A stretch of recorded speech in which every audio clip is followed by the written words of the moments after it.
السلام علیکم ورحمۃ اللہ وبرکاتہ۔ تقدیر میں جو ہے وہ مل کر رہے گا، جو مقدر میں نہیں ہے اس کے پیچھے انسان بھاگ بھاگ کر تھک جاتا ہے۔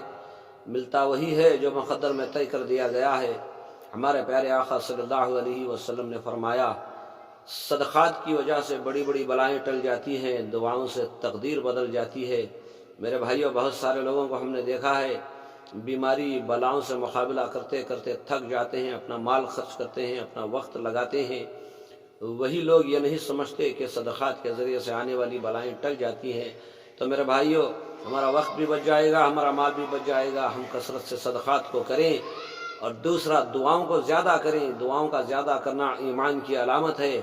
بندہ دعا کرنے والا جو کوئی بھی ہے وہ یہ سمجھتا ہے کہ کوئی مالک حقیقی ہے جو مجھے دنیا میں بھیجا، جس نے مجھے زندگی دی، وہ مجھے موت دے گا، جو ہر چیز پر قادر ہے، جو سارے جہانوں کا مالک ہے، وہ سب کچھ کر سکتا ہے۔ تقدیر کو اس نے بنایا، وہ جب چاہے تقدیر کا پنہ پلٹ سکتا ہے، وہ تقدیر کا محتاج نہیں ہے۔ تو کہا جاتا ہے کہ خودی کو کر بلند اتنا، ہر تقدیر سے پہلے خدا خود بندے سے پوچھے بتا تیری رضا کیا ہے۔